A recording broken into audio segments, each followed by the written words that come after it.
Итоги 2014 года подводились в присутствии премьер-министра Абхазии Беслана Будба и заместителя секретаря Совета Безопасности Эшсоу Какалия. По основным статистическим выкладкам в прошедшем году число чрезвычайных ситуаций в стране выросло на 4% и составило 1328. Число выездов увеличилось с 4343 до 4470. 848 пожаров нанесли государству материальный ущерб в сумме 28 миллионов 747 тысяч 880 рублей. По словам премьера Беслана Будба, статистика более чем тревожная. 28 миллионов для нашего бюджета, для нашей страны, это очень много, если 28 миллионов мы потеряли на пожарах в прошлом году. Это серьезная сумма. Вы закрыли 8 объектов, но на самом деле, если бы вы работали строго, наверное, и большее количество объектов нужно было бы закрыть для того, чтобы не было потом пожаров в нашей стране.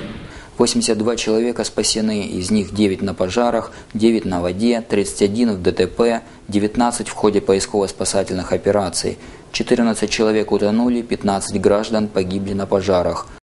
В череде событий 2014 года особняком стоит акция по доставке сотрудниками МЧС Абхазии гуманитарного груза в воюющий Донецк, и этому факту была дана должная оценка. Наша поездка в эту республику была очень важна. Мы поддержали этих людей.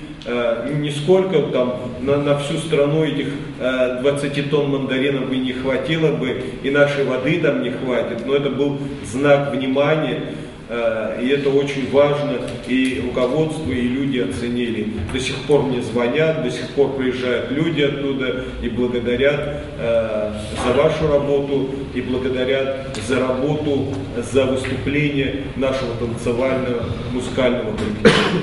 В ходе встречи спасатели ставили перед главой правительства немало проблем, в частности, о необходимости создания полноценных подразделений МЧС в поселке Цандрипш, Старой Гагре, на озере Рица, Новом Афоне в Гальском районе. Поднималась проблема пенсионного обеспечения сотрудников спасательного ведомства. Отдельная тема – мизерные штрафы за нарушения из-за отсутствия соответствующей законодательной базы. В этом вопросе МЧС будет всячески поддержана как в правительстве, так и на уровне Совета Безопасности Абхазии.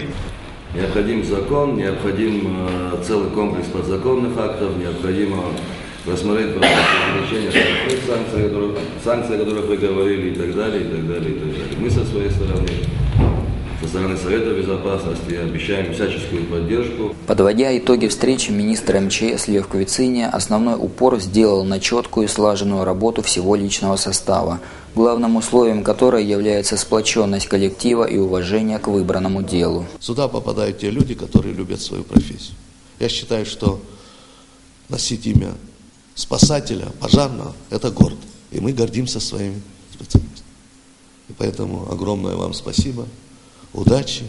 Я что могу пожелать на 15-й год? Это сухих рукавов, чтобы мы и наша профессия не нужна была, и никто не нуждался в этом.